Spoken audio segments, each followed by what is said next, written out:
Assalamualaikum warahmatullahi wabarakatuh. Dalam hal ilmu, manusia itu cuma terbagi menjadi dua bagian, yang tahu dan yang tidak tahu.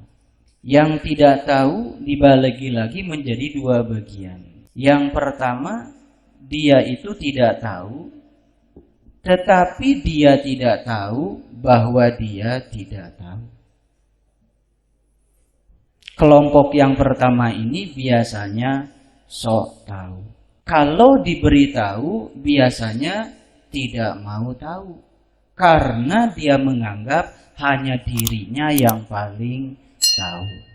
Kelompok yang kedua dari yang tidak tahu, dia itu tidak tahu. Tetapi dia tahu bahwa dia tidak tahu. Kelompok ini termasuk kelompok yang jujur dan merekalah calon-calon penerima hidayahnya Allah. Itu sebabnya Allah Subhanahu wa taala di dalam Al-Qur'an menyatakan alladzina yastami'unal qaul fayattabi'una ahsanahu ulaika hadahumullah ulaika hum ulul albab. Mereka yang mau memasangkan telinganya untuk mendengarkan perkataan, kemudian mengikuti yang terbaik dari perkataan itu, mereka adalah calon-calon penerima hidayahnya Allah. Puncak hidayahnya Allah, mereka menjadi ulul albab. Siapa ulul albab? Alladzina yazkurunallah qiyaman wa qu'udan wa 'ala junubihim. Yaitu orang yang selalu ingat kepada Allah dalam keadaan berdiri, duduk, dan berbaring. Mereka yang selalu ingat kepada Allah dalam keadaan berdiri, duduk, dan berbaring, maka mereka yang disebut dengan ahli hikmah. Yu'til hikmata may yasha wa may yu'til hikmata faqad utiya khairan katsir wa may yadzakaru illa ulil albab. Ini menjadi tema pembicaraan kita dalam haul malam ini. Yu'til hikmata may yasha, Allah akan menganugerahkan hikmah kepada siapapun yang dikehendakinya. Wa may yu'til hikmata faqad utiya khairan katsira, dan mereka yang telah memperoleh hikmah sesungguhnya dia adalah pemenang yang besar. Wa may yadzakaru illa ulil albab, dan tidak ada yang bisa mencapai itu kecuali mereka yang sudah mencapai ulil albab.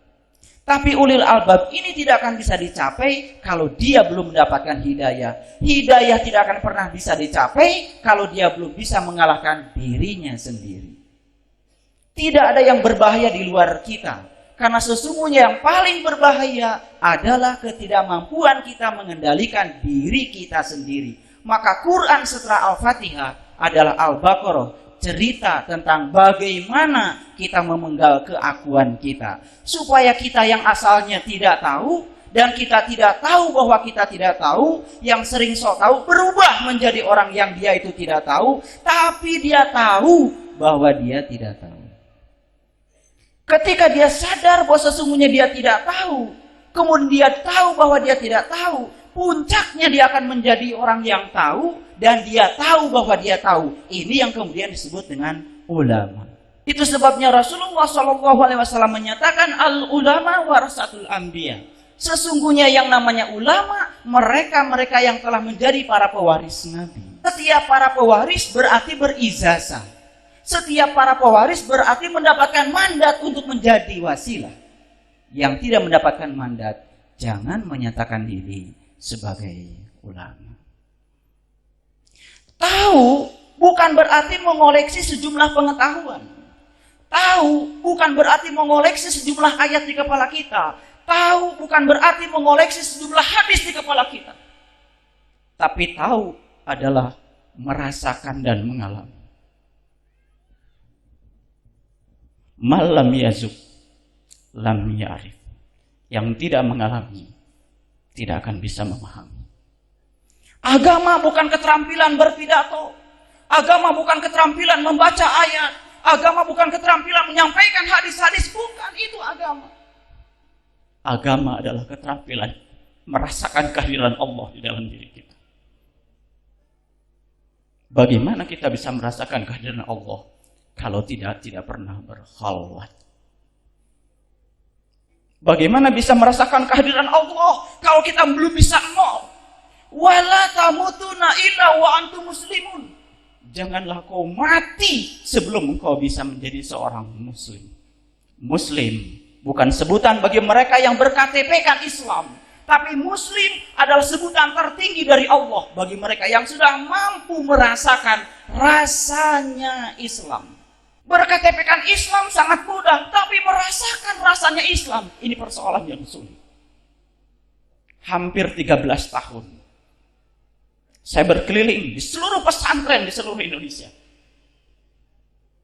Hanya satu yang saya cari, merasakan rasanya Islam. Saya pernah tidak tidur hampir 3 bulan.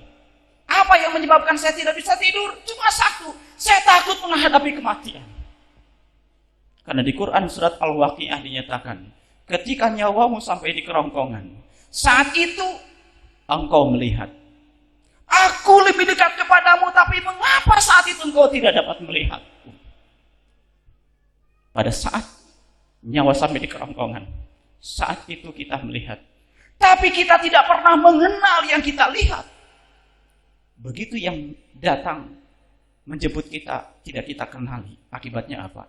Akibatnya begitu keluar ruh dari jasad ini, ruh dalam keadaan buta. Wa man kana fi hatihi a'ma wa huwa fil akhirati a'ma wa adallu sabila. Barang siapa yang buta pandangan kolbunya, pandangan jiwanya di dunia ini, maka di akhirat dia akan lebih buta. Wa adallu sabila, dan di sana jalannya akan lebih sesat. Sesat akibat dari tidak tahu jalan. Itu sebabnya leluhur kita di Jawa Timur ini, para sunan, para wali, menyatakan kepada kita satu ajaran yang sangat luar biasa. Mati sakjerone ngawuri, antal maut qoblal maut. Itu bukan teori, tapi itu adalah nyata, senyata-nyatanya. Dan alhamdulillah, saya ditakdirkan untuk bisa bertatap wajah dengan seorang mursyid dalam pencarian saya kurang lebih dari 13 tahun.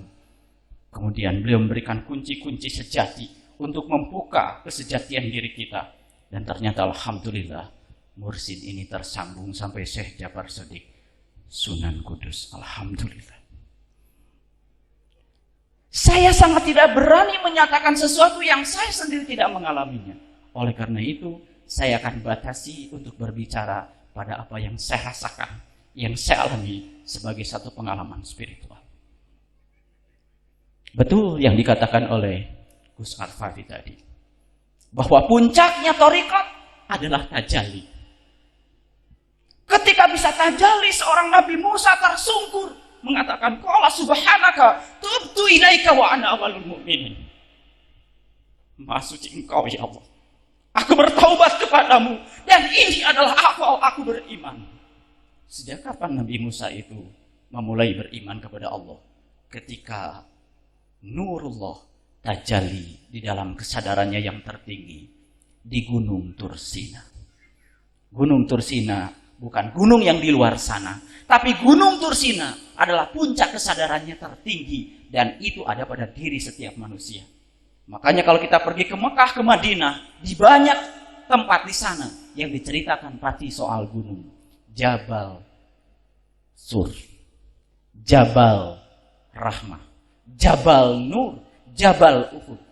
Bahkan kalau kita ziarah di Madinah, setelah dari Masjid Quba, kita pergi ke Jabal Uhud, puncaknya di Qiblatain. Mengapa kita harus mengakhiri di Qiblatain?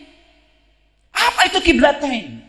Selalu saja kita berkutat di wilayah syariat yang namanya Qiblatain adalah dulu Rasul berkiblat ke Baitul Maqdis, kemudian ada perintah untuk berkiblat ke Baitullah. Baitullah ada dua, satu yang syariat, satu yang hakikat. Kalau tetap saja yang kita jadikan kiblat yang syariat, yang terbuat dari batu, nggak ada beda Baitul Maqdis dengan Baitullah. Tidak ada beda. Jadi Qiblatain adalah dua kiblat. Karena diri manusia terdiri dari dua unsur. Unsur yang pertama disebut unsur jasmani, raga kita. Unsur yang kedua disebut unsur ruhani, jiwa kita, diri kita yang sejati. Dia adalah nur insani. Nur insani ini harus mengenali dua nur yang lain yang disebut dengan Nur Muhammad dan Nurullah. Itu syahadat sejati. Sebelum kita bisa manunggal dengan nur yang dua itu, selama itu pula kita hanya akan mendapatkan kehampaan spiritual. Wirid-wirid yang kita lakukan mungkin tidak berasa apa-apa terhadap diri kita. Salat-salat yang kita lakukan mungkin tidak berdampak pada diri kita. Rakaat-rakaat salat yang kita lakukan mungkin tidak bisa mengubah diri kita. Ini barangkali persoalan besar umat Islam di negeri yang kita cintai. Di kantor saya ada seorang Jepang. Kalau dia pergi ke WC lama. Suatu saat saya intip apa yang dia kerjakan. Begitu masuk ke WC, rupanya setelah dia membuang air besar, dia bersihkan itu WC, dikosoknya pakai sikat. Subhanallah. Ketika keluar dari WC saya tanya, "Mister, kenapa Anda membersihkan sendiri? Bukankah di kantor ini sudah ada cleaning service?" Apa jawaban dia? "Aku terlahir ke dunia tidak mau menyusahkan siapapun. Ketika aku membersihkan WC, aku yakin suatu saat ketika aku masuk ke WC, aku akan mendapatkan bagianku selalu bersih dan aku bisa menjadi nyaman di situ." Mengapa nilai-nilai Islam justru tidak ada di negara atau di wilayah-wilayah yang komunitas Islamnya lebih banyak? Ada apa sesungguhnya dengan ibadah-ibadah yang kita lakukan? Mengapa masjid-masjid kita, pesantren-pesantren kita menjaga WC saja kita belum bisa? Bagaimana kita bisa menjaga kesucian hati kita? Bagaimana bisa khalwat? Bagaimana bisa memisahkan segala aliran-aliran hawa nafsu yang masuk ke dalam diri kita? Bagaimana bisa itu? Mohon maaf, barangkali mengendalikan satu puntung rokok saja kita masih kesulitan. Bagaimana mengendalikan hawa nafsu yang luar biasa di dalam diri kita? Malam ini saya akan mengajak para hadirin semua, demi cinta kepada Allah, saya akan mengajak untuk jujur pada diri sendiri. Sebab awalnya hidayah adalah jujur pada diri sendiri. Apakah kita termasuk yang tidak tahu? Dan kita tidak tahu bahwa kita tidak tahu? Apakah kita termasuk orang yang tidak tahu, tapi sekarang kita tahu bahwa kita tidak tahu? Kalau kita sadar, sebentar kita akan diangkat menjadi orang yang tahu. Dan dia tahu bahwa dia tahu. Subhanallah. Itu sebabnya perjalanan hidup manusia itu digambarkan dalam berbagai ritual syariat yang kita kenal. Kita ambil contoh yang sederhana saja. Di sini saya yakin banyak orang yang sudah haji. Di sini saya yakin banyak orang yang sudah umroh. Berapa kali kita berkeliling tawaf di sana? Berapa kali? Entahlah berapa kali. Tapi rasa apa yang sudah bersemayam di dalam jiwa kita? Perubahan perilaku apa yang terjadi pada diri kita? Hikmah apa yang sudah muncul di dalam diri kita? Yu'til hikmata may yasha wa may yu'til hikmata faqad utiya khairan katsira. Sudahkah ayat ini menjadi pengalaman spiritual kita? Atau baru sekedar kita hafal? Melafalkan kalimat inni ma'akum aina ma kuntum sangat mudah, siapapun bisa. Melafalkan kalimat wa idza sa'alaka ibadi anni fa inni qarib, siapapun bisa. Melafalkan kalimat wa nahnu aqrab ilaihi min hablil warid, semua bisa. Tapi berapa orang yang betul-betul bisa membuktikan kalau itu terjadi di dalam dirinya? Berapa banyak? Sudahkah kita merasakan semuanya? Agama bukan kata-kata. Suatu saat kita harus membebaskan diri kita dari segala huruf dan kata. Itu yang disebut dengan spiritual. Masuk ke alam keheningan. Di situ kita merasakan kenikmatan penyatuan dengan Allah. Sang Mahani. Syahadat kita. Apakah baru di sini? Tahu definisi iman sejak dulu. Al-iman tasdikun bil qawli wa iqrarun bil lisan wal amalun bil arkan. Sudah sejak lama kita tahu, tapi kita tidak pernah mau membuktikan kalau iman harus dimulai dari kolbu. Dan di mana letaknya kolbu? Bagaimana cara membuka kolbu? Padahal digambarkan demikian luas di dalam Al-Quran. Quran diawali dengan huruf ba. Dan hampir semua ayat di Quran selalu diakhiri dengan huruf nun. Cobalah kita lihat Al-Fatihah. Saya kira semua kita sepakat pernah belajar bahasa Arab. Saya tidak melulu dari pesantren. Karena master saya tadi MSc itu bukan dari IAIN. Saya lulusan ITB. Yang saya pelajari adalah fisika murni. Saya dari fisika material elektronik. Saya seorang peneliti fisika. Dan alhamdulillah, Allah telah memberikan satu karunia yang luar biasa. Ternyata fisika dengan metafisika itu sangat simetri. Idas sama'un sakot, wa adinat li rabbiha wa huqat, wa idal ardu mudat, wa alqat ma fiha wa takhalat. Ya ayyuhal insan, innaka kadihun ila rabbika kadhan famulaqi. Sudahkah kita bisa menyatakan ayat itu? Subhanallah. Idas sama'un sakot, ketika langit terbelah, langit mana? Tidak ada langit secara fisik. Yang berwarna biru itu bukan langit. Itu hanya peristiwa dispersi dari cahaya matahari. Langit yang dimaksud di dalam Al-Quran adalah lapisan-lapisan kerohanian. Idas sama'un sakot, ketika mata kalbu terbuka, ketika mata jiwa terbuka, ketika mata ruhani terbuka. Wa adinat li rabbika wa huqat, wa alqat ma fiha wa takhalat, wa idal ardu mudat. Ratakan bumi kita. Mana bumi? Kalau di Quran ada kata-kata langit, pasti itu urusan rohani. Kalau di Quran ada kata-kata bumi, pasti itu urusan jasmani. Wa idal ardu mudat. Bumi harus diratakan. Bumi harus dienolkan. Bumi harus dikosongkan. Bahkan bukan sekedar mengosongkan itu. Wa alqat ma fiha wa takhalat. Kosongkan juga yang ada di pikiran kita.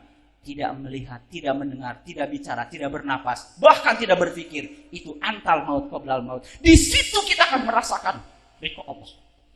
Di situ kita akan merasakan tajalli dan luar biasa. Quran surat An-Nur ayat 35 bukan hayalan. Itu bisa nyata senyata-nyatanya terjadi di dalam diri kita. Allahu nurus samawati wal ardh. Masalu nurihi kamishkatin fiha misbah. Al-misbahu fi zujajah. Ajujajatu ka'annaha kawkabun duriyyu yuqadu min sajaratin mubakar. Zaitunatil hasarqiyah wala gharbiyah yakadu zaituha walau lam tamsasun narun nurun 'ala nur yahdillahu li nuri may yasha.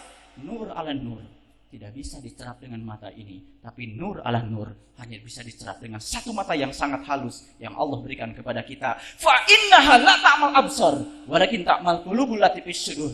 Sesungguhnya yang buta bukan matamu yang itu, tapi yang buta adalah matamu yang terletak di kedua rongga dadamu. Sangat jelas kalau Allah kepada kita memberikan dua pasang mata, satu pasang mata lahir, satu pasang mata batin. Pertanyaannya, sudahkah kita bisa membuka satu pasang mata lagi?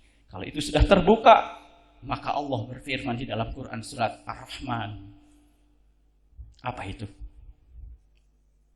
Rabbul masyriqain wa rabbul maghribain fabi ayyi ala'i rabbikuma tukadziban. Allah yang memelihara dua tempat terbit matahari dan Allah yang memelihara dua tempat terbenam matahari. Nikmat mana lagi yang kau dustakan? Kalau tempat terbit matahari ada dua, tempat terbenamnya ada dua, berarti matahari harus ada dua. Betul? Selama ini kita cuma tahu matahari terbit dari timur, terbenam di barat. Berarti tempat terbit matahari cuma satu, tempat terbenam matahari cuma satu. Selama kita belum menemukan satu matahari lagi, selama itu pula jiwa kita kosong dan selalu gelisah. Akhirnya apa? Hubbud dunya wa karhatul maut. Dan kita takut menghadapi yang namanya kematian. Gak usah berbohong. Tanpa dikatakan, semuanya menjadi kasaf. Siapa yang takut mati dan siapa yang tidak, sangat kelihatan. Dan tidak bisa dibungkus dengan wiridan. Karena rasa takut itu datang dari jiwa kita yang kadang-kadang tidak pernah kita layani. Makanya Quran surat Al-Fatihah dibuka dengan huruf ba. Ba itu titiknya di luar. Quran surat Al-Fatihah dipungkas dengan huruf nun. Nun itu titiknya di dalam. Tugas kita dalam hidup cuma satu. Memindahkan titik yang di luar ke titik yang di dalam. Ba itu titiknya matahari jasmani. Nun titiknya matahari ruhani. Di mana matahari ruhani? Di dalam kolbu kita, di dalam jiwa kita. Dia adalah nurun ala nur. Itu yang menyebabkan hidup kita gelisah. Itu yang menyebabkan kita selalu susah dan gelisah. Selalu saja tidak puas menghadapi kehidupan. Karena apa? Pertumbuhan jasmani tidak seiring dengan pertumbuhan rohani. Badan ini terus mengalami proses fotosintesa dengan matahari jasmani. Tapi jiwa kita tidak pernah mengalami proses fotosintesa dengan matahari rohani. Di Quran surat Al-Kahfi jelas ayat 19 dikatakan, cara ruhani untuk makan cuma satu. lihatlah makanan mana yang lebih baik. Kalau saya datang ke pesantren ini, disuguhi makan, kemudian dipersilahkan, lihatlah makanan mana yang lebih baik. Biasanya kalau kita mempersilahkan makan, silahkan dicicipin, kan begitu. Dimakan, bukan dilihat. Karena Al-Kahfi bukan cerita soal gua yang di luar, tapi Al-Kahfi cerita soal gua yang di dalam diri kita, yang terdiri dari 7 pintu, yang itu harus kita masuki. Memasuki gua yang itu, disitulah kita akan terbebas dari perbuatan syirik. Itu adalah Baitullah sejati, dan itu tidak jauh dari dalam diri kita. Wa nahnu aqrab ilaihi min hablil warid. Tinggal mencari cara untuk memasukinya. Masuk itu luar biasa, dan wirid-wirid kita juga akan berdampak luar biasa terhadap perubahan diri kita, terhadap masyarakat dan terhadap bangsa. Dan mari kita sama-sama bertorikot. Torikot itu ibarat nasi tumpeng. Bawahnya berupa luasan, tapi puncaknya nasi tumpeng cuma 1 titik. Selama kita mengacu pada 1 titik lewat jalan manapun, silahkan. Tidak usah berdebat-debatan soal torikot mana. Karena tidak penting kita berbicara torikot kita yang lebih baik, selama kita tidak bisa merubah perilaku kita. Karena kita sudah saatnya untuk menghentikan berbicara pakai perkataan. Sudah saatnya kita untuk menghentikan berbuat pakai perkataan. Sekarang saatnya kita berkata pakai perbuatan. Setuju? Sekali lagi saya ingin mengajak, hentikan kita berbuat pakai perkataan. Saatnya kita sekarang berkata pakai perbuatan. Tunjukkan bahwa kita lebih sabar, tunjukkan kita lebih menerima, tunjukkan kita tidak mengeluh, tunjukkan kita lebih dewasa, tidak pernah tergesa-gesa, tidak pernah menilai orang lain, tidak sombong, tidak pernah menjudge siapapun. Karena menilai bukan urusan kita, itu urusan Allah. Sekarang kita harus berbicara pakai bahasa perilaku. Dampak apa yang sudah kita alirkan dan kita lahirkan dari seluruh ritual yang kita miliki. Jangan pernah menyombongkan ilmu saya yang paling tinggi, sebab itu menjadi tidak penting. Pertanyaan kubur pun tanya, mohon maaf kata malaikat, sampean dari torikot mana? Tidak ada pertanyaan itu. Pertanyaan kubur cuma 1, man robuka. Siapa yang akan bisa menjawab man robuka? Hanya mereka yang sudah mengenalnya. Hanya mereka yang sudah terbuka pandangan kalbunya. Hanya mereka yang sudah tajali kepada Dia yang Maha Agung. Itu penting. Kita berbicara bukan untuk 1 malam ini, tapi kita bicara untuk triliunan tahun yang akan datang. Badan boleh hancur, tapi ruh tidak akan pernah hancur. Dan ruh kita harus kita siapkan rumah masa depannya. Karena diri sejati manusia bukan yang berkumpul di sini. Ini cuma cangkangnya manusia. Ini namanya jasmani. Jasmani itu dari 2 kata, jas dan mani. Jas itu pakaian luar, mani itu sperma. Jasmani pakaian luar yang terbuat dari sperma. Itulah kita. Sperma menjijikan atau tidak? Sangat menjijikan. Maka jasmani tidak pernah ada yang suci. Semua jasmani pasti kotor. Walaupun kita sudah berwudu, air kencing masih sisa di dalam. Walaupun kita sudah berwudu, bagian sisa-sisa di dalam perut pun masih banyak. Jangan menganggap kalau jasmani kita hebat. Yang perlu kita sucikan adalah rohaniah kita. Dengan cara apa? Melepaskan ikatan-ikatan pada urusan-urusan duniawi. Begitu kita lepaskan ikatan pada dunia, dunia itu mencukupi. Tapi kalau kita mengikatkan pada dunia, dunia itu akan menyusahkan. Saya bertemu di negeri ini, ribuan orang bertemu dengan saya setiap hari. Dan ternyata yang kaya hidupnya susah. Yang miskin pun ternyata hidupnya lebih susah. Yang pejabat hidupnya susah. Betul? Ternyata yang tidak pejabat lebih susah. Saya ketemu gubernur, wali kota, menteri. Ketika saya berbicara dengan mereka, apa yang dirasakan ketika setelah menjabat 1 jabatan? Susah ternyata. Kenapa? Seorang gubernur saja, ketika dia sedang menjabat gubernur, yang dia pikirkan apa? Bagaimana supaya dia tetap menjadi gubernur? Itu kesusahan bukan? Susah. Orang sehat susah enggak? Susah. Kenapa? Mempertahankan diri agar tetap sehat kan susah. Kalau yang sehat susah, bagaimana yang sakit? Melepaskan diri dari penyakit, itu pun satu kesusahan. Betul? Jadi manusia ini di dunia ibarat seorang tua yang punya istri 4. Seorang tua punya istri 4. Suatu saat Pak Tua ini mengalami satu tanda-tanda kematian. Dan dia sadar kalau akhir dari kehidupan di dunia ini mau datang pada dia. Kemudian Pak Tua ini mengumpulkan istri-istrinya. Yang berapa tadi? Yang 4. Yang pertama dia tanya istri yang nomor 4. Yang paling cantik, yang paling menarik, yang paling ngabisin tenaganya Pak Tua, yang paling banyak ngabisin duitnya Pak Tua, juga paling banyak ngabisin depositonya Pak Tua. Kemudian yang nomor 4 ini ditanya oleh Pak Tua, Adinda sayangku, apakah engkau bersedia menemani kematianku saat ini? Jawabannya apa? Sangat singkat, tidak. Begitu tersakiti oleh istrinya yang keempat, kemudian Pak Tua ini tanya istri yang ketiga, bagaimana Adinda istriku? Apakah Adinda mendengar pertanyaanku tadi? Istri yang ketiga mengatakan, Kakanda yang aku cintai, sudah cukuplah pengorbananku kepadamu, dan sekarang saatnya engkau pergi dan aku hanya bisa mengantar sampai di sini, sampai di rumahnya aja. Kemudian Pak Tua itu tanya istri yang nomor 2, bagaimana Adinda istriku yang kedua ini? Apakah engkau mendengar pertanyaanku pada istri yang ketiga? Istri yang kedua lebih cerdas lagi. Kalau istri Kakanda yang ketiga mengantarnya sampai rumah, aku bersedia loh Pak Tua mengantarmu sampai kuburan, tapi tetap tidak mau kalau mati harus bareng.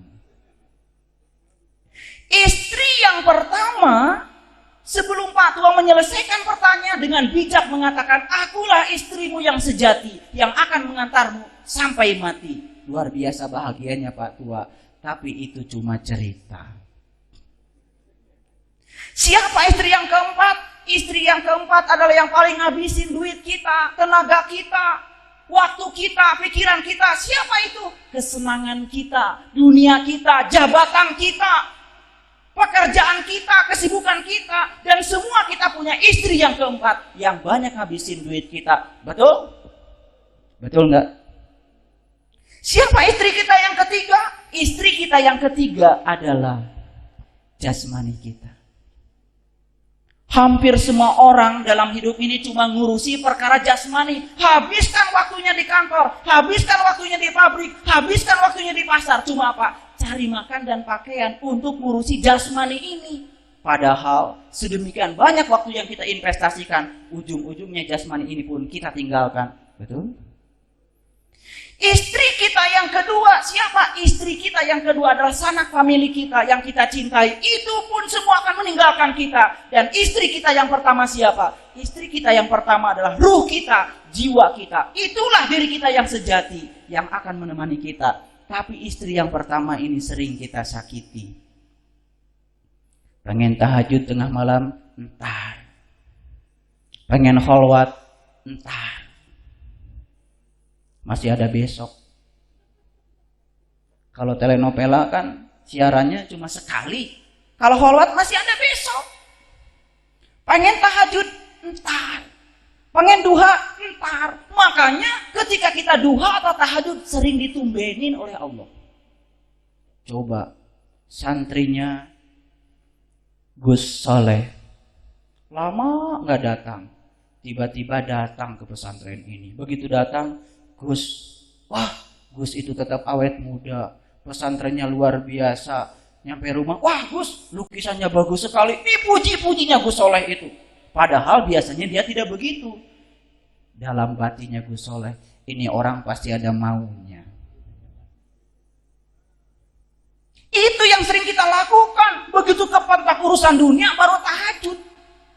Begitu tahajud, malaikat yang mau catat bingung. Oh tumben tahajud, kata malaikat, pasti ini ada maunya. Tahajudnya betul, cuma 2 rakaat, ternyata mintanya luar biasa banyak. Duhanya cuma 2 rakaat, mintanya banyak. Subhanallah, itulah kita. Itu sebabnya perjalanan hidupnya manusia digambarkan dalam satu ritual yang sangat luar biasa. Contohnya ritual tawaf. Dari mana kita mulai tawaf? Dari satu tempat yang disebut dengan Hajar Aswad. Siapa Hajar Aswad? Saya cerita apa yang saya rasakan, yang saya alami. Ketika saya pertama kali pergi ke sana, satu yang saya mohon pada Allah, ya Allah, kalau Engkau berkenan dan mengizinkan kepadaku, izinkan aku untuk bisa mengerti dan menerjemahkan seluruh simbol-simbol haji dan umroh. Kelak kemudian aku ingin terjemahkan ke dalam kehidupanku. Subhanallah. Begitu saya diberi izin untuk mencium yang namanya Hajar Aswad, yang saya rasakan, tiba-tiba mata saya tidak bisa melihat apa-apa. Saya cuma melihat cahaya yang amat sangat terang. Entah mata mana yang terbuka saat itu. Dan di ujung sana, saya melihat ada seorang ibu sedang melahirkan seorang anak. Saya melihat keringat bersimpuh di dalam badan ibu. Kemudian lebih dekat gambar itu datang. Entah mata mana yang sedang melihat saat itu. Saya tiba-tiba melihat dengan jelas kalau itu adalah ibu saya. Dan di samping ibu saya ada seorang bayi yang penuh dengan darah. Setelah itu kemudian saya mundur, saya salat tawaf. Saya telepon mursyid saya.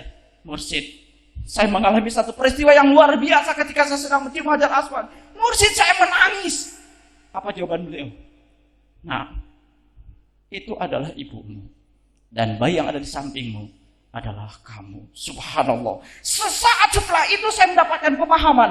Kemudian saya perhatikan, ternyata figuranya Hajar Aswad melambangkan rahim istri kita, ibu kita. Hajar Aswad adalah batu hitam. Hampir semua orang yang terlahir ke dunia ini tidak ada yang kakinya dulu. Semua manusia terlahir ke dunia pasti kepalanya dulu. Ketika kepala keluar dari pintu itu, itulah prosesi mencium Hajar Aswad. Mengenal kembali dari mana kita asal. Apa tugas kita di sini? Dan setelah ini kita mau pergi kemana? Kenapa kita tawaf memulai dari Hajar Aswad? Sebab itulah awal kehidupan kita. Apa tugas kita berikutnya? Tugas berikutnya adalah lewati multajam. Apa itu multajam? Multajam itu janji. Multajam itu komitmen. Kita pernah berkomitmen di alam sana. Alastu birabbikum qalu bala syahidna. Apakah aku ini Tuhanmu? Ya, aku bersaksi. Ketika kita masuk ke alam jasmani, persaksian yang pernah kita saksikan di sana terlupakan oleh kotoran-kotoran duniawi dan kita menjadi punya hutang. Makanya hutang manusia yang terbesar lupa pada yang pernah dia saksikan. Supaya ingat kembali yang dia saksikan, dia harus berjalan berikutnya kemana? Ke pintu Ka'bah. Tapi bukan pintu itu yang harus kita cari. Karena Allah mengatakan, wa idza sa'alaka ibadi anni fa inni qarib. Sesungguhnya Allah lebih dekat kepada kita. Kalau Allah dekat dengan kita, berarti ada satu rumah yang sejati yang juga dekat dengan kita. Itu yang kemudian disebut dengan Baitullah. Baitullah artinya rumah Allah. Setiap rumah pasti ada pintunya, setiap pintu ada kunci pembukanya. Kunci pembukanya dititipkan di Quran surat Al-Fatihah. Al-Fatihah artinya pembuka. Maka Al-Fatihah terdiri dari 7 ayat. Angka 7 dalam agama Islam, angka yang luar biasa. 7 kali tawaf, 7 kali sa'i, 7 kali jumrah, 7 lapis langit, 7 lapis bumi. Di balik angka 7 ada rahasia. Di balik angka 7 itulah kenikmatan iman. Di balik angka 7 itulah kenikmatan Islam. Di balik angka 7 itulah kenikmatan ihsan. Di balik angka 7 itulah kenikmatan syahadat. Di balik angka 7 itulah kenikmatan sholat. Maka angka 7 menghiasi hampir seluruh tanggal-tanggal di dalam Islam. 17 Ramadan, ujungnya 7. 27 Rajab, ujungnya 7. 17 rakaat sholat kita sehari semalam, ujungnya juga 7. Maka Nabi mengatakan as-sholatu mi'rajul mu'minin. Belum bisa mengerti sholat syariat, tidak akan mengerti sholat hakikat. Karena apa? Sholat syariat adalah terjemahan dari sholat hakikat. Simetri, kata Gus Arfo tadi. Simetri. Bukan murid pesantren Baitur Rahmah. Kalau sudah belajar hakikat kemudian meninggalkan syariat, itu gak ada beda dengan setan. Nabi Muhammad tidak mencontohkan itu. Justru ketika setelah tahu hakikatnya, semangat untuk bersyariat semakin kuat, semakin tinggi gironya. Karena apa? Sholat dirindukan kehadirannya kalau kita sudah merasakan rasanya sholat. Sholat dirindukan kehadirannya kalau kita sudah mencicipi yang disebut dengan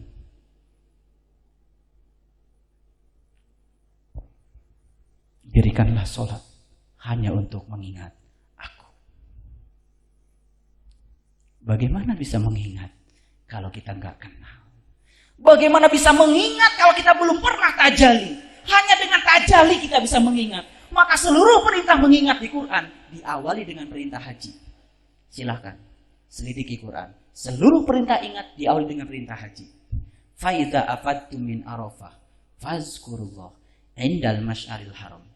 Wazkuruhu kama hadakum wa in kuntum min qablihi laminad dhalin. Faidza qadaitum manasikakum fazkurullah kadzikrikum abaukum. Luar biasa. Haji adalah berkunjung ke rumahnya. Untuk apa? Labbaik Allahumma labbaik, labbaik la syarika laka labbaik. Innal hamda wa ni'mata laka wal mulk la syarika lak. Cuma satu tujuan haji, apa? Membebaskan diri kita dari syirik. Untuk membebaskan kita dari syirik harus masuk ke rumahnya untuk menjadi tamunya, tajalli kepadanya. Setelah tajalli kita hanya bisa mengingatnya. Begitu Allahu Akbar, kita tidak pernah bisa mengingat yang lain kecuali ingat kepada Allah Subhanahu wa taala. Aqimis sholata li zikri tercapai. Maka sholat yang seperti itu bisa mencegah perbuatan keji dan munkar. Puluhan ribu orang yang sudah saya ajarkan sholat seperti itu luar biasa, berubah dengan sendirinya. Yang tidak sabar menjadi sabar, yang pemarah menjadi tidak pemarah lagi, yang sempit menjadi lapang. Menghadapi kehidupan, masalah tetap banyak, tapi cara memandang masalah jadi berkurang. Itu manusia-manusia yang bebas. Dia masuk ke dalam surganya Allah, mendapatkan mana dan salwa, mendapatkan rasa, jiwanya menjadi jiwa yang bebas. Yu'til hikmata may yasha wa may yu'til hikmata faqad utiya khairan katsira wa may yadzakaru illa ulil albab. Seorang ibu datang kepada saya karena baru seminggu yang lalu dia punya rumah kemasukan maling. Dia punya rumah 3, rumah yang satu ditinggali oleh beliau, rumah yang kedua ditinggali oleh putranya, rumah yang ketiga tempat beliau berlibur di akhir pekan. Suatu saat rumah yang ketiga, di situ ada lukisan yang bagus, barang elektronika yang banyak, diangkut oleh maling pakai truk. Datang pada saya, menangis. Kemudian beliau minta saran sama saya. Ustaz, saya mengalami musibah. Rumah saya kemasukan maling. Pertanyaan saya, tolong dijawab sama ibu. Apakah ibu yakin kalau maling masuk ke rumah ibu itu karena maling digerakkan kakinya oleh Allah? Ya. Di kiri kanan rumah ibu apakah ada rumah yang lain? Ada. Apakah ibu yakin bahwa pikiran si maling itu dibimbing oleh Allah supaya masuk ke rumah ibu? Ya. Di rumah ibu banyak sekali barang elektronik? Ya. Tapi kenapa barang elektronik itu saja yang diambil oleh maling? Apakah ibu yakin kalau dia dibimbing oleh Allah? Saya berbicara tegas dan dia mengatakan ya. Kalian sering baca kalimat la haula wala quwata. Apa yang ibu kerjakan setiap hari? Dia ngaku pada saya, setiap hari kerjaan dia cuma ngaji. Ke pesantren ini, ke pesantren. Berarti kalau ibu ingin ngaji, berarti ibu ingin dibersihkan oleh Allah. Kalau ibu tujuannya begitu, insya Allah seluruh rezeki ibu pun akan dibersihkan oleh Allah. Sekarang jawablah pertanyaan saya yang terakhir. Yakinkah ibu kalau maling datang ke rumah ibu, sesungguhnya adalah Allah sedang membersihkan rezeki ibu? Yakin. Sujud syukur dan dia berubah dari menangis menjadi tertawa. Kenapa? Aku yakin kalau Allah datang ke rumah saya karena Allah sedang membersihkan harta yang ada di rumah saya. Karena Allah tidak ingin di rumah kita ada yang kotor-kotor supaya malaikat masuk ke rumah kita. Luar biasa. Ini soal sudut pandang, ini pencerahan. Kadang-kadang kita sering menyalahkan Allah. Katanya sudah tahajud, katanya sudah duha, katanya sudah banyak baca Quran. Tapi sudut pandang kita kepada Allah masih saja negatif. Selama kita masih begitu, hidup kita selalu tidak puas. Selama kita seperti itu, hidup kita selalu susah. Padahal hidup ini cuma sebentar. Harus dibikin senang hidup ini. Karena apa? Yang membuat senang bukan di luar kita. Yang membuat senang adalah bagaimana kita mengelola pikiran kita. Seorang ibu datang pada saya, mohon maaf. Karena sehari-hari saya sebagai konsultan spiritual. Menangis, kenapa? Saya punya tetangga Ustaz. Kenapa tetangga ibu? Dia selalu menjengkelkan saya setiap hari. Selalu saja membuat saya sakit hati. Saya bilang, yang salah bukan tetangga ibu. Loh, yang salah siapa? Yang salah ibu. Kenapa saya yang salah Ustaz? Karena sakit hati bukan salah orang lain, sakit hati salah kita sendiri. Mengapa omongan orang lain dimasukkan ke dalam hati ibu? Siapa yang memasukkan? Orang lain atau ibu? Ya saya. Iya, yang salah ibu. Kalau Nabi Muhammad sering sakit hati, berhenti jadi Rasul. Kalau Nabi Muhammad itu cengeng, tidak akan mendapat ilmu sejati. Yakin kalau hari ini kita dikasih banyak masalah oleh Allah, kita sedang dipersiapkan untuk mendapatkan sesuatu yang lebih besar. Maka Nabi Muhammad dibesarkan oleh Allah dengan satu ayat. Wa ma romaita id romaita walakinnallaha rama. Hai Muhammad, jika ada yang melemparmu, sesungguhnya lemparan itu datang dariku. Manusia hanya digunakan oleh Allah untuk melempar kita. Jadi kalau tetangga kita memfitnah kita, yakinilah bahwa dia sedang digunakan Allah untuk membesarkan kita. Ini soal sudut pandang, ini soal kebebasan jiwa, dan ini jarang kita ngaji ke dalam. Kebanyakan kita ngaji keluar, yang dilihat cuma kesalahan orang lain. Kita nggak pernah lihat kesalahan kita ke dalam. Ini namanya ngaji diri. Ngaji diri seperti keledai. Ada keledai yang jatuh ke dalam sumur. Sang pemilik keledai bingung. Bagaimana cara mengangkat keledai dari sumur? Karena susah mengangkat keledai, diputuskan saja. Itu keledai kemudian akan ditimbun pakai tanah. Dasar keledainya cerdas. Begitu ada tanah satu ember ke bawah, nempel di punggungnya, kan jadi geli, digerakkan. Jatuhlah tanah ke kaki keledai. Datang lagi satu ember ke punggungnya, digerakkan, jatuhlah ke kakinya. Terus berember-ember datang tanah dan semua jatuh ke kaki keledai. Apa yang terjadi dengan keledai? Pijakan kaki keledai makin naik, makin naik, makin naik, dan dia akan bisa loncat sendiri dengan selamat. Ini manusia sejati. Ini yuktil hikmata mayyasha wa mayyutil hikmata faqad utiya khairan katsiran. Segala masalah dan ujian bukan menenggelamkan kita, tapi mengangkat kaki spiritual kita. Dia yakin kalau itu pemberian Allah yang terbaik. Allah sedang menyiapkan saya untuk mendapat sesuatu yang lebih besar dari Allah Subhanahu wa taala. Kuncinya apa? Kuncinya bagaimana mengolah diri kita. Awalnya dari apa? Awalnya dari terbuka pandangan kalbu kita. Lahir di Hajar Aswad, berjalan ke Mu'tajam, masuk ke pintu Ka'bah. Bukan pintu itu yang harus kita cari, tapi pintu kalbu kita. Qalbul mu'min, Baitullah. Sebenar-benarnya rumahnya Allah adalah kalbunya orang yang beriman. Wa id akhadna mitsaqakum wa rafa'na fawqakumut tur khudhu ma atainakum biquwwatin wazkuru ma fihi la'allakum tattaqun. Untuk menjadi orang yang bertakwa, gunung kita harus diangkat, kesadaran tertinggi kita harus diangkat. Gunung Tursina kita harus diangkat, tempat tajali kita harus dibuka supaya kita bisa bertajali sebagaimana Nabi Musa bertajali kepada Allahnya. Setelah itu semuanya menjadi berubah. Ayat yang disampaikan oleh Gus Arfapi tadi, sesungguhnya orang yang beriman itu hatinya menjadi tentram hanya dengan mengingat Allah. Ingatlah, hanya dengan mengingat Allah hatinya menjadi tentram. Ingat, zikir itu artinya ingat. Ingat itu ada syaratnya. Syarat sahnya ingat harus tahu yang diingat. Baru bisa ingat kalau sudah tajali, belum kosong, belum taholi, belum tahali, belum tajali, nggak akan bisa ingat. Disitulah pentingnya kita kholwat. Tapi kholwat metodenya macam-macam. Tafakur pun metodenya macam-macam. Tapi thariqat cuma satu. Wa allawistaqomu ala thariqat la asqainahum ma'an qadaqo. Sudahkah kita meminum hikmah dari thariqat kita? Kalau belum, ada apa dengan diri kita? Kita berpacu dengan waktu. Karena kematian bisa datang kapanpun, setiap saat. Dan kita tidak tahu kapan kita mati. Tapi kita harus sudah terbuka sekarang. Supaya pada saat kematian datang, kita tahu jalan untuk kita pulang. Pintu Ka'bah. Temukan itu. Setelah ketemu pintunya, masuklah ke situ. Begitu masuk, jadilah duyufullah. Jadilah duyufur rahman. Labbaik Allahumma labbaik. Labbaik la syarika laka labbaik. Kita akan menjadi tamunya Allah. Di situ kita akan mengalami syahadat sejati. Al-iman tasdikun bil qalbi. Di situ kita rasakan baru ikrar. Asyhadu an la ilaha illallah wa asyhadu anna Muhammadar Rasulullah. Yang diikrarkan apa yang dirasakan di dalam kalbu. Itu namanya syahadat. 1000 kali kita mengucapkan syahadat di tingkat lisan tanpa mengalami di sini, tidak ada dampaknya. Mari kita jujur pada diri kita sendiri. Saya berbicara kebenaran. Tapi mohon maaf, barangkali ayat-ayat tidak saya bacakan semua terkait dengan waktu. Yang penting intinya diterima dulu.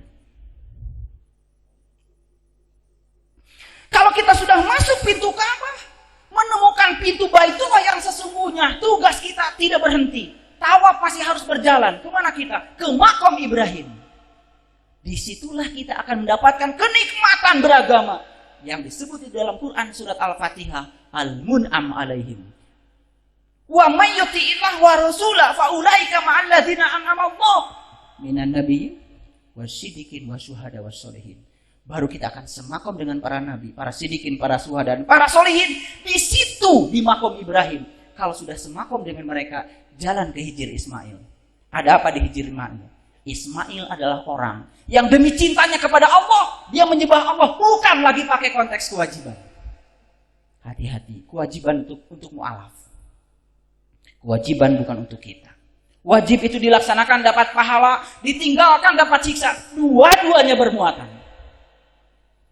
Kalau kita beribadah masih dalam konteks kewajiban, nggak ada bedanya kita dengan anak kecil yang baru belajar di sekolah.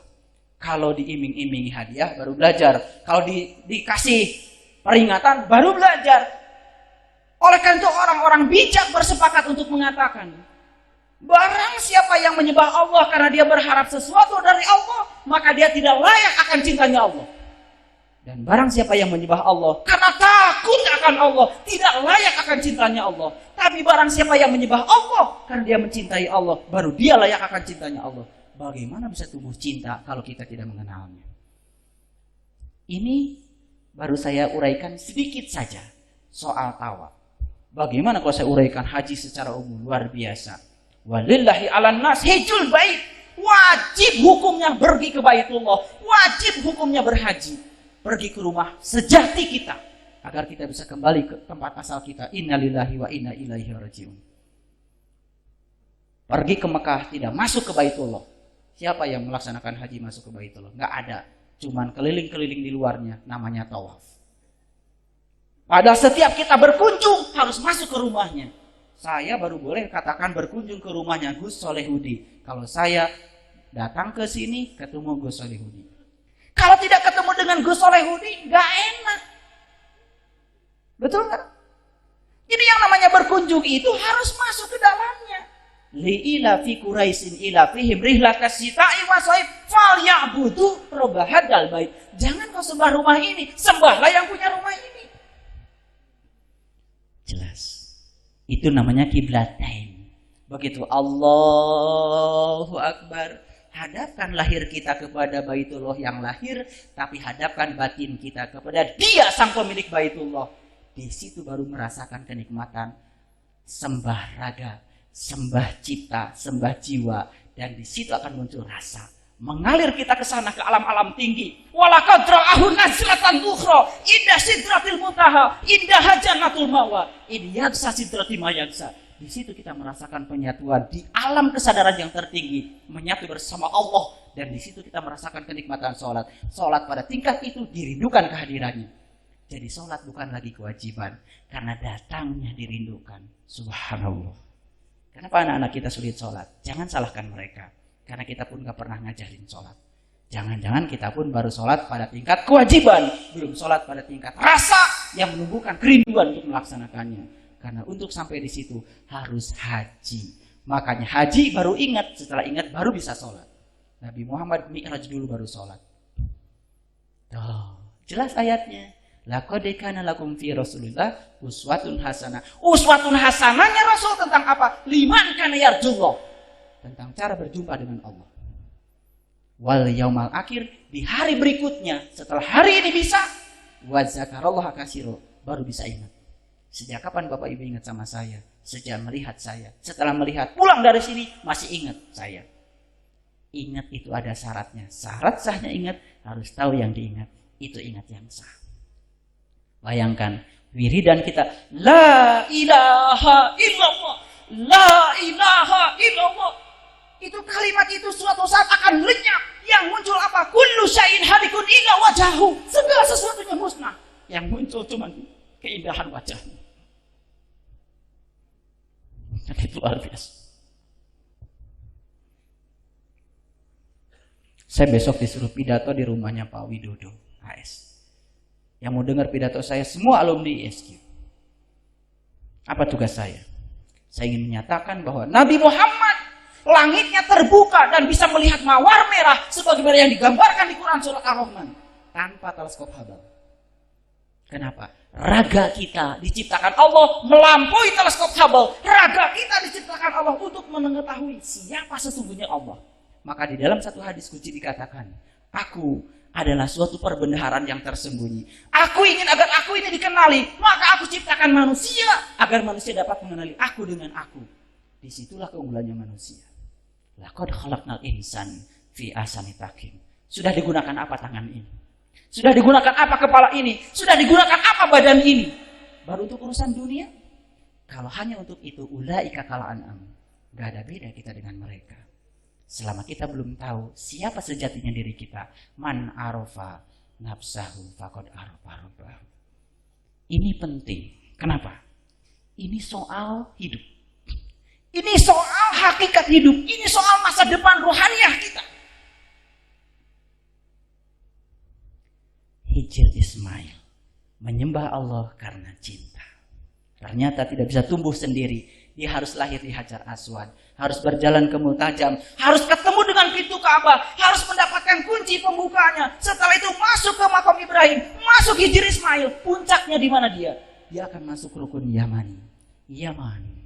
Fa ashabul maimanati ma ashabul maimanah. Wa ashabul mas'amati ma ashabul mas'amah. Ciri orang yang selamat, kitab amalnya akan diberikan dari sebelah kanan. Kitab amal itu bukan nanti, dan kitab amal dapat kita temukan sekarang bagi mereka yang tahu ilmunya. Iqra kitabaka kafa binafsika al-yauma 'alaika hasiba. Bacalah kitab engkau, cukuplah itu sebagai juru penghitungmu. Tajali, intensitas tajali, terang tidaknya tajali, itu akan dihisab sekarang. Karena apa? Allah mengatakan, fakashafna anka gidoaka fabasyaruka liyaumal hadid. Pada hari ini aku bukakan tirai yang menutupi pandangan wajah batinmu sehingga penglihatanmu amat tajam. Kapan hari itu terjadi pada diri kita? Harus terjadi hari ini. Harus terjadi manakala ruh masih ada di dalam badan ini. Kalau ruh belum mengalami apa-apa ketika di dalam badan, gak pernah kasyaf, gak akan pernah tumbuh cinta. Sebab cinta hanya lahir dari kasyaf. Sanurihim ayatina fil afaq wa fi anfusihim hatta yatabayyana lahum annahu haq. Aku bentangkan kebesaranku di segala ufuk, dan yang terpenting, aku bentangkan kebesaranku pada dirimu sendiri. Sudahkah kita bisa melihat kebesarannya pada diri kita? Karena dalam diri kita ada harta karun yang terpendam, yang luar biasa. Bapak Ibu yang saya cintai, baru setelah dari rukun Yamani kemana? Ke Hajar Aswad lagi. Kalau kita gambar, akan berupa lingkaran. Ini namanya innalillahi wa inna ilaihi rajiun. Asal dari satu titik, kembali ke titik yang sama. Kalau asal dari satu titik, tidak berakhir di titik yang sama, bukan lingkaran. Itu enggak tawab. Hidup yang tidak tawab, hidup yang tidak mencerminkan tawab, tidak akan bisa kembali kepada Allah. Persis seperti yang digambarkan di Quran surat Al-Waqiah 83, 84, 85, 86. Di situ dikatakan, ketika nyawa mau sampai di kerongkongan, saat itu kau melihat aku lebih dekat kepadamu. Tapi saat itu engkau tidak dapat melihat. Kenapa tidak dapat melihat? Karena jiwa kita terkotori oleh jelaga-jelaga kolbu yang melekat di dalam jiwa. Saya sering ditanya, Ustadz, apa sih penyebab saya takut kematian? Saya jawab gampang. Coba, kita punya anak kecil?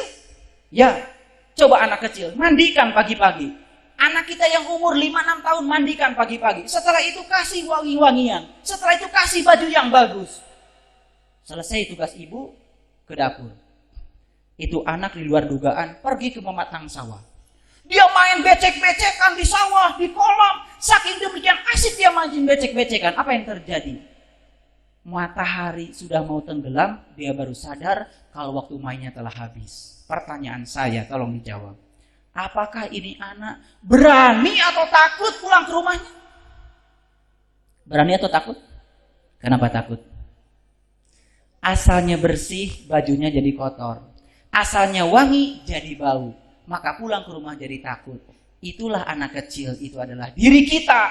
Terlahir ke dunia dalam keadaan suci, terlahir ke dunia dalam keadaan wangi. Di dunianya main becek-becekan, di kantor main becek-becekan, dengan tetangga main becek-becekan. Subhanallah, ngurus haji main becek-becekan, di departemen agama main becek-becekan, di departemen pendidikan nasional main becek-becekan, di semua lini main becek-becekan. Ujungnya apa? Begitu kotor jiwa kita, begitu dipanggil, takut pulang.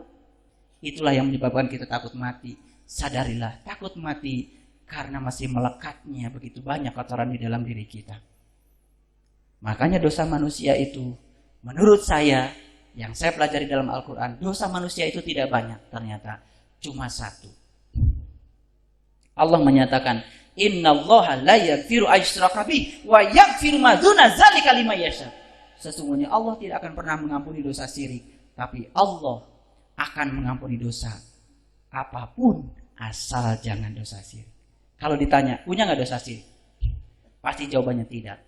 Tapi marilah kita selidiki ketika sholat. Allahu Akbar. Kita mengatakan, inni wajjahtu wajhiya lilladzi fataras samawati wal ardh. Aku hadapkan wajah batinku kepada zat yang telah menciptakan langit dan bumi. Saat itu mulailah keluyuran pikiran kita. Kenapa? Sebab kita tidak bisa mengingat yang seharusnya diingat karena kita belum tajalli. Disitulah pentingnya kholwat supaya tajalli. Tajalli pada nur ala nur, masuk syahadat kita sempurna, sholatnya sempurna. Terus ke sana, insya Allah sholat kita berdampak pada kehidupan kita. Kalau bahasa ilmunya sudah disampaikan oleh Gus Arpapi. Kalau saya bahasa premannya. Kalau saya berbicara pakai bahasa pengalamannya saja supaya gampang dicerna, praktis. Ternyata syarat sahnya ingat, harus tahu yang diingat. Itu sebabnya di Quran dikatakan, wasta'inu bisabri wassalah wa innaha lakabiratun illa 'alal khashiin alladzina yadunnuna 'ala mulaqu. Jadi syarat untuk salat khusyuk, mulaqu rabbihim, liqa'a rabbihim. Itu namanya nyunah. Pada siapa? Pada Nabi. Kan Nabi juga ketemu dulu baru nyembah. Kita nyembah terus kagak mau ketemu, ikuti siapa? Katanya ingin selamat jadi umat Nabi Muhammad. Ikuti dong sunnahnya. Sunnahnya seperti itu. Mari kita lakukan. Semua ayat-ayat Al-Quran sekalipun yang mutasabihat hanya dapat dipahami dengan pengalaman spiritual. Mohon maaf, saya mengajarkan orang-orang yang tidak berbahasa Arab sekalipun. Saya mengajarkan orang-orang yang hanya berlatar belakang teknologi sekalipun 4 bulan. Kalau mereka itu dibimbing dengan rasa, bisa menerjemahkan ayat-ayat mutasabihat. Takwilnya persis seperti yang diceritakan dalam manhaj hadis. Padahal dia belum pernah baca hadis. Dan itu sebetulnya simple. Karena agama ternyata sangat simple. Kalau kita berguru kepada yang tahu. Wa may yudlil falan tajidalahu waliya mursyidan. Tapi orang yang tidak dikehendaki Allah dapat petunjuk, sampai kapanpun tidak akan pernah bertemu dengan seorang penunjuk jalan. Wa man kana yarjullah wal